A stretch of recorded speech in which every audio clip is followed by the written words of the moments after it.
এইভাবে তিনি 90 লক্ষ মানুষকে, 90 লক্ষ হিন্দুস্তানের মানুষকে মুসলমান করছেন।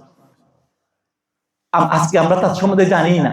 এই সমস্ত বুজুর্গদেরকে নিয়ে আজকে উল্টাপাল্টা কথা বলে আমাদের ভাইয়েরা অনেকেই, আল্লাহ তাদেরকে হেদায়েত দান করুন। কিন্তু আমাদের জানা উচিত আপনাদেরকে, এই গরিবে নওয়াজকে নিয়ে অনেকে অতিরিক্ত করে, অনেকে উল্টাপাল্টা করে, ওনাদেরকে নিয়ে ব্যবসা করতে চায়। আল্লাহ ওদেরকেও হেদায়েত দান করুন। কিন্তু সত্যিকার এই সমস্ত বুজুর্গরা কি শিক্ষা দিছে?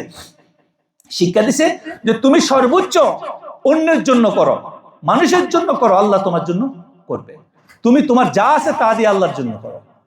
আর আমরা যদি আল্লাহর জন্য করি তাইলেই আল্লাহ আমাদের জন্য করবে। আর এই বুজুর্গরা এখনো হিন্দুস্তানে লক্ষ লক্ষ লোক যায় প্রতি বছর ওনার রওজা শরীফ জিয়ারত করার জন্য, মাদার শরীফ জিয়ারত করার জন্য। আজকে 800 বছর থেকে বড় বড় আউলিয়া কেরাম সেখানে গেছেন।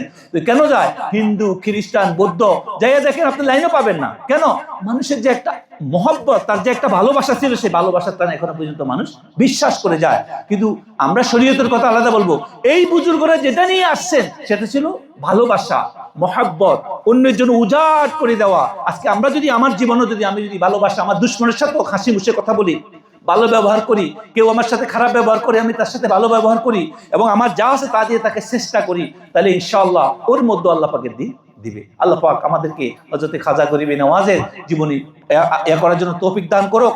আপনারা বেশি বেশি করে, উনি তাহাজ্জুদ পড়তেন, শাস্ত্রের নামাজ পড়তেন, আর উনি সূরা ফজরের নামাজের সময় ফজরের সুন্নত এবং ফরজের মধ্যখানে সূরা ফাতিহা বিসমিল্লাহ মিলাই পড়তেন। বিসমিল্লাহির রহমানির রহিম আলহামদুলিল্লাহি রাব্বিল আলামিন, মিম যাই লামকে দিতেন।